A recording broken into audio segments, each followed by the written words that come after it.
Let me introduce Fanshen. Fanshen Cox is a DEIA Manager, California Film Commission, and founder, and TruJuLo Production. And correct me if I'm wrong, if I'm mispronouncing. Award-winning playwright, actor, producer, educator. Fanshen Cox serves as the manager, as I mentioned. She co-authored The Inclusion Writer, announced at 2018 Oscars, and co-creates the Webby-nominated podcast, Sista Brunch. A former Peace Corps volunteer, she holds degrees in Spanish and education, TESOL, and TV, film, theater, plus Distinguished Alumni Awards from Cal State, LA, and Teachers College, Columbia. So without further ado, Fanshen, the floor is yours. Thank you so much, Bobby. I am a light-skinned Black woman with curly hair, silver hoop earrings, and a black t-shirt. I also want to say that I am coming to you from Los Angeles, which is the home of the original stewards and still inhabited by the Tanva, Chumash, Tataviam, Serrano, and Kiz peoples. And as Bobby said, I also want to say thank you because I've been a member and been able to attend these meetings for, I think this might be my 4th or 5th meeting, and I always learn so much, both from the presenters as well as everything that happens in the chat. So I want to say thank you to everyone for such a really engaging conversation each time. So as Bobby mentioned, I am the DEIA Initiative Manager at the California Film Commission. I believe our Deputy Director, Leah Medrano, is here, so I just want to acknowledge her, as well as our DEIA Program Associate, Sean Wu. They're both joining today. We're really excited that the governor signed into law SB 132 back in 2023, but this bill goes into effect July 1st. And essentially productions that receive tax credits, film and television productions that receive tax credits in California, beginning July 1st, will have to enter into a process of goal setting and an interim assessment check-in, as well as a final assessment around DEIA best practices. And if the CFC finds that the productions do not meet our standards for good faith efforts, the CFC will be able to hold back 4% of a production's tax credits. It's the first of its kind anywhere globally that is helping to hold productions accountable for their practices. I requested to be on this call because one of the prompts that we have for productions is around the ADA, both state law and federal law, and how they are setting goals and also meeting or making and meeting those goals towards making their productions more accessible. So a little broader overview of the process. All productions have to complete a checklist when they are applying for tax credits. And that checklist includes 4 categories that were established by the statute. And so those 4 categories are inclusive hiring, equity education, industry capacity building, and supplier diversity. And what we did at the CFC was within each of these categories, we gave the productions prompts so that we can show what we believe good faith efforts would look like. And so all productions, regardless of their budget size, will have to read and acknowledge having read this checklist that includes prompts, and I'll show you an example in a bit. And then after that, all productions whose budgets are 10 million and over will have to choose to opt in or opt out of this process. Productions that choose to opt out will automatically lose that 4%. So they'll only be eligible for 96% of their tax credits. Productions that opt in will have to attend a mandatory DEIA orientation within 20 days. And then within 30 days, they have to complete a DEIA work plan. And the work plan is really focused on having them set goals for the production. The next step is an interim assessment, and that comes just before they begin principal photography. For those of you not in the industry, principal photography is kind of the main filming of the project. And so it's a big day that everyone is preparing for. And at that point, productions have made most of their determinations around hiring, et cetera. So this is the time for them to check back in with us and really show us what they've done so far towards their goals. We also ask them to share any barriers that they have faced so that we can think about at the CFC how we can provide resources to them. And then productions within 60 days of creating their kind of final, we call it the final element, that might be completing the film or completing the final episode of a season of television. They hand in another report, and in this report we are looking at those goals that they set in their work plan, as well as how they did in their interim, the examples that they gave us in the interim, and reflecting on that process, lessons learned, barriers that may have continued for them. And at that point, the CFC makes its determination around their good faith efforts. And again, if we find that they don't make good faith efforts, we hold back that 4%. So I wanted to show you an example of our forms. So this one is our work plan. So as I said, all productions will have to do the checklist. And so the information you see on this work plan is also on the checklist. So all productions will be exposed to it. And I won't go into detail on all of these, but I wanted to point out for this group that we, under the inclusive hiring category, we ask productions, as you can see here in number 3, what are the production's non-numeric goals for making interviews and casting sessions accessible to people with disabilities in alignment with the applicable state law and the Americans with Disabilities Act. Moving on then to within equity education, we will be expecting to receive information from productions, particularly if themes or characters within their productions include reference to people with disabilities. We'll be looking in this section for, are they hiring consultants? Are they, I love, we talked today about the culture of disability at work. And so we'll be looking, are productions actually helping to build that culture on their sets, particularly if their storylines address people with disabilities. In industry capacity building, again, in question number 4, we're asking, what are the production's goals for ensuring an accessible production in alignment with applicable state law and the ADA? And the same, we want to make sure for supplier diversity, we kind of covered that within these other sections, where we want to make sure that productions are making their sets, their entire production accessible. Under an industry capacity building, we're really looking at the idea of belonging, and are people having a positive experience on their productions, so that they do stay in the industry, they feel welcomed and respected, and want to remain in the industry. The biggest reason we are so grateful to be able to talk to all of you today is that our DEIA team is providing resources to productions, so that not only did we give them the prompts on the work plan, interim, and final, we also are providing a resource table on the CFC website where productions can go and find, of course, we every time I come to one of these meetings, I pull all of the resources from all of your wonderful presentations while we're speaking, and also the DAC networking calls. So we want to provide productions with as many resources as we can.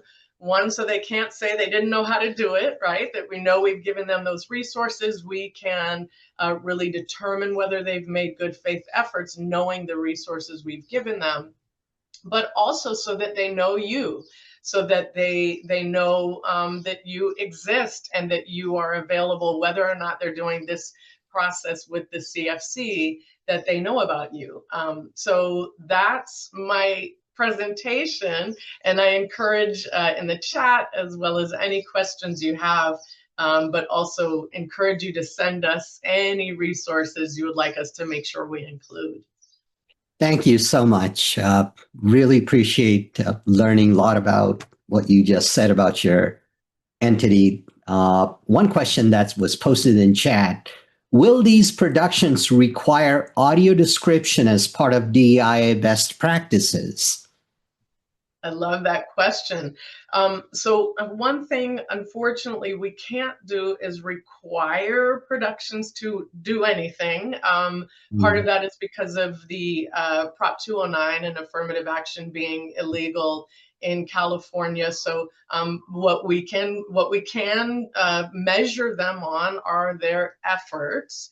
And so this is a perfect example. We do have audio description and currently only one audio description resource on our table. So if you have those resources, please let us know what they are. And that way we can provide them to the production. So we love the idea, and we can certainly plant the seed and measure whether they've made efforts towards doing that. The other question is, and let me follow up on that. Is that why you mentioned non-numeric goals? Because you can measure numerically? Yes, exactly. Productions are required to submit production statistics around race, ethnicity, and gender. However, we have to keep those completely separate. They're aggregated, and they're anonymous. We keep them completely separate from the determination we're making around good faith efforts because of Prop 209. Right. The other question is, it's important that characters with disabilities are played by actors with disabilities. There are a lot of actors with disabilities who have an extreme difficult time finding work. Are you aware of that? And if there is any effort made to mitigate that problem? I'm very aware of it, and I personally have worked hard to help change that. There are some wonderful organizations based in Hollywood that really look at this as well. One of our favorites is Disability Belongs, and there's also Inevitable Foundation, so I'm happy to share links to those. And yes, that's a perfect example of what we'll be able to ask productions about in that equity education section around authentic casting, authentic hiring all around, right? Is that if this story includes folks with disabilities, that the production is reflecting that both in cast and crew. So yes, we're aware, we agree, and we are going to do everything we can to make sure that the productions really make efforts in those areas. Well, Tom Cruise is going to be safe to know. I'm not going to be replacing him anytime.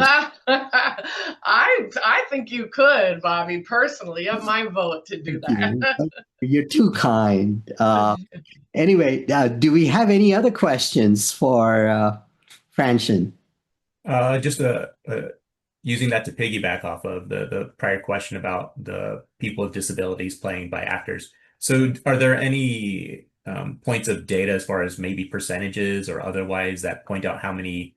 I don't know. So I'm going to ask possibly an ignorant question. Is there like a repository or database of actors where people have to register as being an actor, and then people with disabilities can register there, and then there's percentages maybe that can be spit out saying how many people with disabilities are being hired? You're nodding yes, so I go ahead. Well, there are resources. So there's a wonderful kind of database, and this is for mostly for crew, but I believe that they have actors on this database. As an example is Cruvy, where you can self-identify. And again, I should also say, not only do we not take numeric data, but when we do, that is self-identified and voluntary. So there are some databases where folks can do that. There are also great resources robust resources around representation in the industry, and most are beginning to address disability.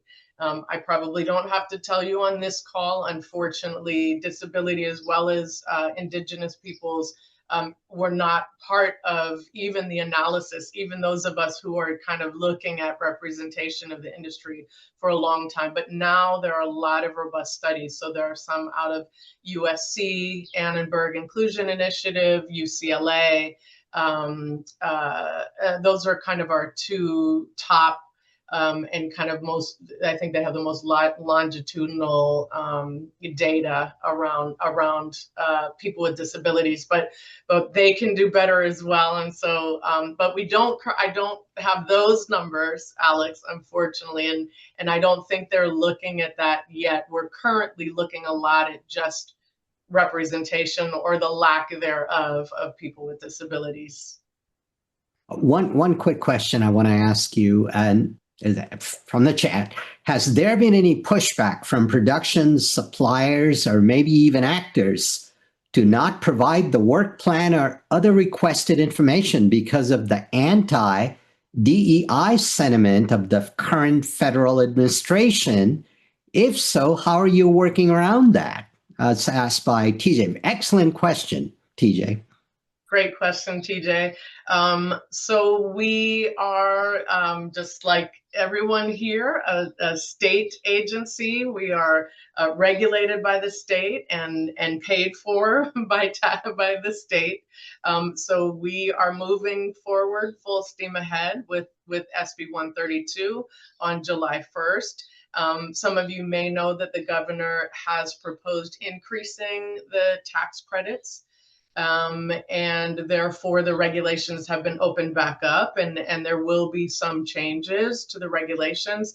However, fortunately, there haven't been any proposals to change this part of the regulation. So we also have taken a lot of time, and I want to express gratitude to Leah Medrano, the Deputy Director, and her leadership for this. We've taken a lot of time to work with studios and go through this process with studios as well as independent filmmakers, walking them through the process now so that once July 1st comes, that they will all have had exposure to it. And we do get a lot of, I think I would say, questions about how we'll be measuring the good faith efforts, but we haven't had any resistance, and we will continue to move full steam ahead unless told otherwise.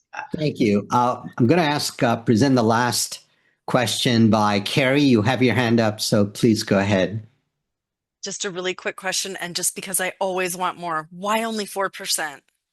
It seems like such a small little amount to people who make so much money.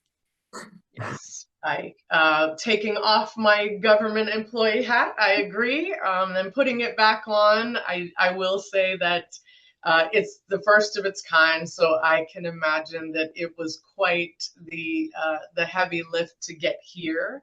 But agreed, and when the statute changes in 5 years, it's a 5-year program. Certainly, hopefully, this goes really well, and that percentage could potentially change. Great. Thank you. Yes. Lisa, go ahead, unmute, ask your question. I lied when I said it was the last one, but we see Lisa here. Truly, it's going to be the last. I apologize. I just wanted you to be aware that there are a lot of, for like a small company or a company that, may be a little overwhelmed with doing audio description. A lot of people are starting to leverage artificial intelligence to simplify and take out some of the work from that audio description process. And so I don't have any resources off the top of my head, but that is something I just wanted you to be aware of. So, because, the whole point is to make this happen more, I'd like, these, small companies or companies that are really unfamiliar or maybe a little overwhelmed with the audio description process to, maybe be able to leverage some of that AI to make the process easier for them. Thank you so much, Lisa. Thank you so much. if it's okay, we'll reach out, and if you could share any of those resources, we greatly appreciate. We have a category which we call small, which is that the minimum for a production is $1 million, unfortunately. And but just so that they know about it. And, agreed. So I was going to say, even in those cases, that thank you that even for our kind of smaller budgets, this would be really helpful information. Not to mention, we have a lot of, at the CFC, we don't only do the tax credit program, we work in permitting and locations. And so we like to provide all productions with this information. So thank you, Lisa. I will reach out if that's okay. And absolutely. I will try to work on tracking down some of those resources. Thank you very much. Thank you so much. Thank you, Bobby and Alex. Just share whatever resource you want to share with us, and I'll distribute that to the group with great, gratitude. I thank you for being, extremely resourceful in providing all this information. We know nothing about your industry. Now we learned a great deal. So thanks a lot.